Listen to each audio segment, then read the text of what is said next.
Hello, this is RV Vagabond Jerry, and today I'm in Gloucester, Massachusetts. And the one thing to see here, the main thing, is the Hammond Castle Museum. It was the home of Mr. Hammond and his business workshop, and the castle was built between 1926 and 1929, and it was built with the intention of someday being a museum.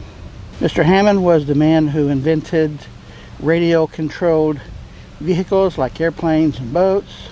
Did a lot of work for World War I with his inventions, and he had a couple hundred or more inventions, 200 or 300 inventions of various things in this electronics field. So let's go take a look at his castle. We go down a spiral staircase to get to the big room.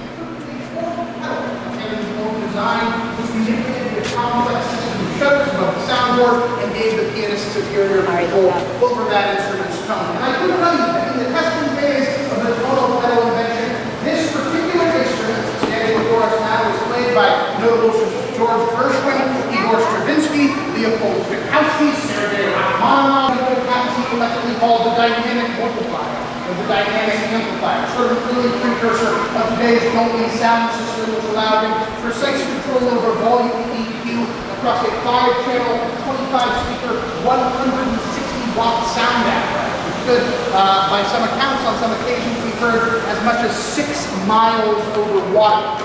But I would be remiss if we left this room without talking about the one acoustic Greece and Rome. It's one of the oldest and most complex instruments. Paul Lyman, Susan John Mason Jr., the king of instruments. Quite notably, when he was another sort of random dynasty, all big in London, England, said of the black that it was, and I quote here,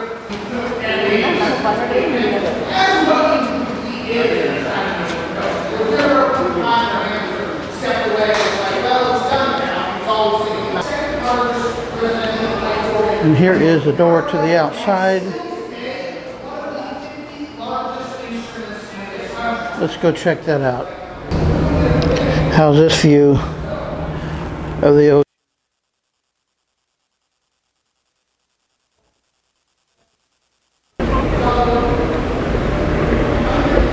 Nice.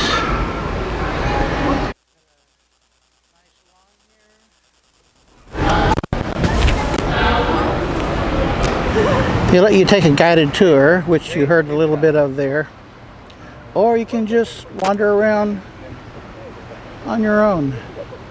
Wonder why this section wasn't completed on the outside. At least that's what it looks like.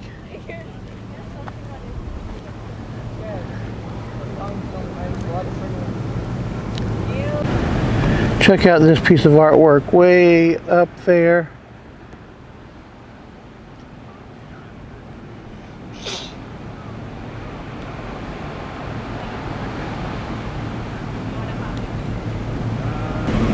And other than this, that's the only carving, the only 2 carvings I see outside.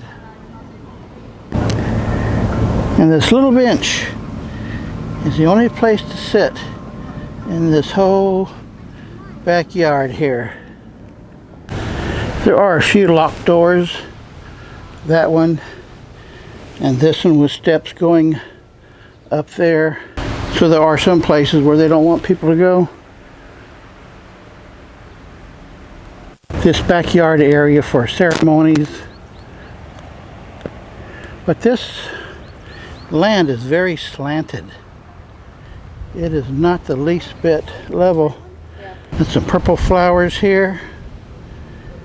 Are those periwinkles? But these are like faded out. There's an island out here, pretty good sized one. I saw a bunch of birds on it over there.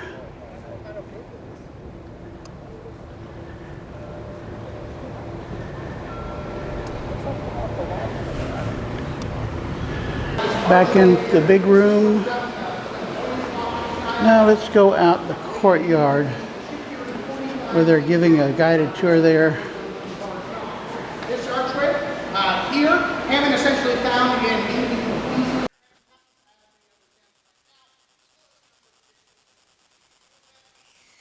AI hologram of Hammond in our temporary zip room, which rotates periodically. Up those stairs there, around the back of the pool, are those. I don't think this was intended to be a swimming pool, which means there is no swimming pool. A castle without a swimming pool.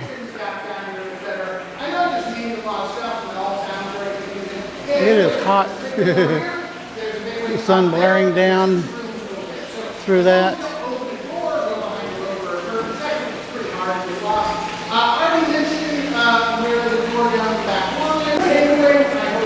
And again, very little seating around here.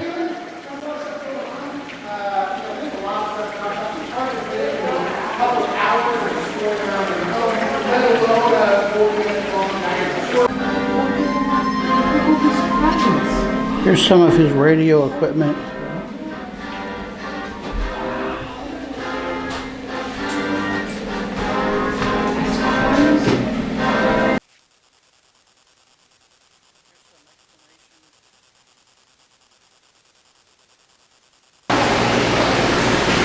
A statue here, and I think I got a good question. How does that leaf stay on? I guess you call this a courtyard. Here's a little higher up view of the pool.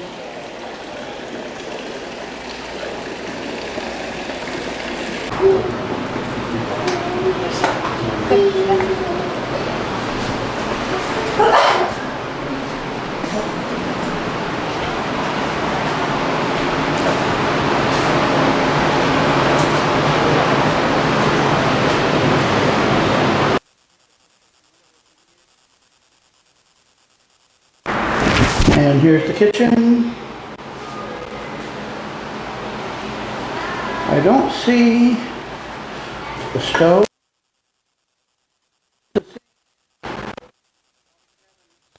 And guess what? The castle is not air conditioned. So they do have several fans around.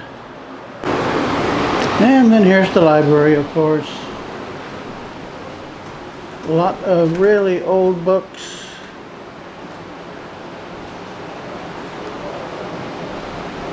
That nobody would want to read.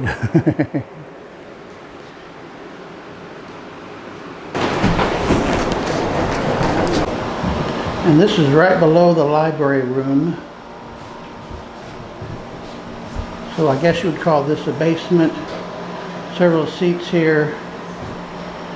And then in here, more kitchen. I feel like it's convenient when you're eating though.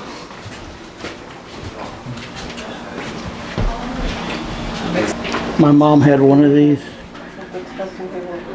actually was made in the 50s. This is interesting. If you go to my house, my sink is just like that, the kitchen sink.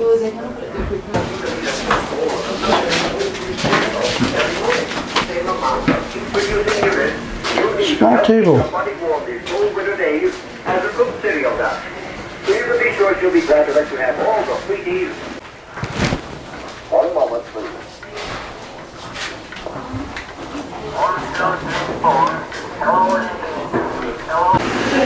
Here's a shot above the pool.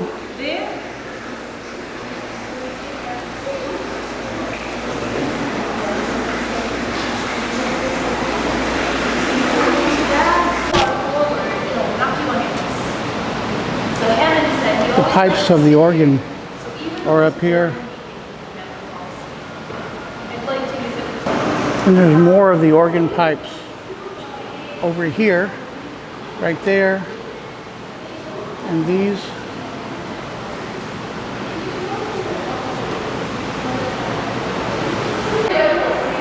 Looks like there's no way to get up into that balcony. So it's just for decoration.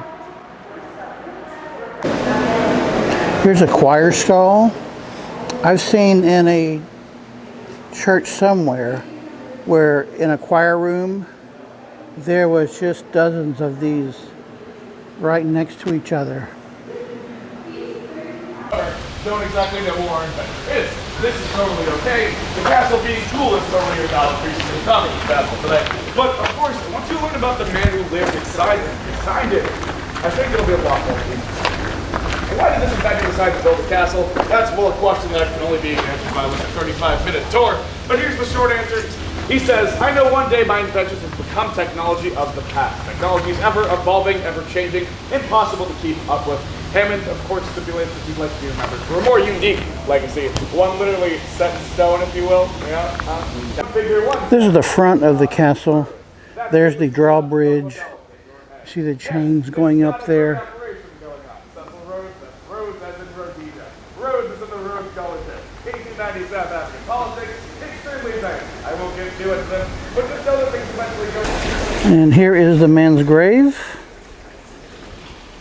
next to a fountain.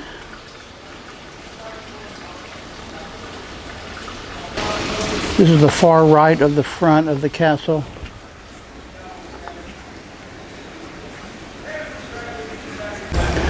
I suspect the drawbridge was created just for effect. I mean, all castles have to have drawbridges, right? But there are other entrances. And here's the left front of the castle. There's a big sailboat out there. Well, this is the other side of those 4 windows.